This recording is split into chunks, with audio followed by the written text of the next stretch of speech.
All right, we're back for week 2 of the football season with head coach Jason Thoren. Coach, you guys had a battle in week 1 with Culverstock, and kind of talk about that game for a little bit. It definitely was a battle. We came out and both teams were playing extremely hard. It was very, very hot conditions, and both teams were struggling with cramping. That's a good football team. I knew that it was going to be a good football team. I expect them to do big things this year, the most impressive thing was kind of just how hard really both sides were playing throughout the course of that game. And, it wasn't uncommon for two guys to be down with cramps at the end of each play there in the fourth quarter, it was a 15-round heavyweight fight for sure. Now, we've talked about him a lot. J.D. Woods, he ran for 140 yards on Saturday, but Marco threw for a bunch, also ran for over 100. Talk about how important he was on Saturday. No, he was very important. Played very, very well, and Marco and J.D. on offense, and Gary and Lewis were our players of the game.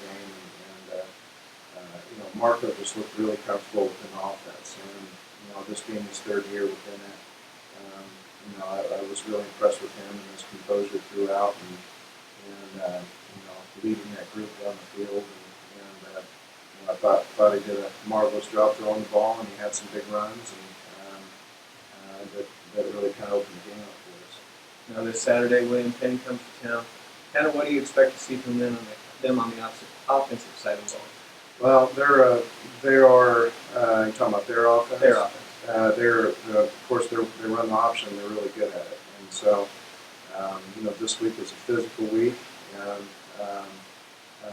One thing about option football is always scary because you have to make sure that you have all three levels carried within the defensive scheme, and it can be very, very nerve-wracking facing an option offense. And they're very good at it, and they have been very good at it, and so it's certainly a test for our defense.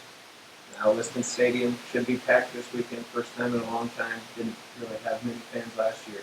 Talk about how important that is to get some fans out there to have home field advantage. Well, I think it's great. I think, as a coach, really, once you get into the game, you really don't notice a whole lot of it, and so. It's always cool to look at it on tape. Like the next day, you kind of see it and see the people there, and supporting our kids, and I think that'll be great. I think it'll be great for our kids to have a lot of people there wearing orange, and I know that our guys are looking forward to that for sure. Awesome. Well, thank you for your time today, Coach. The Baker football team is now just 5 wins away from passing Missouri Valley on the all-time wins list. Be sure to check out BakerWildcats.com for the live stream this weekend, or come to Liston Stadium on Saturday at 1 p.m.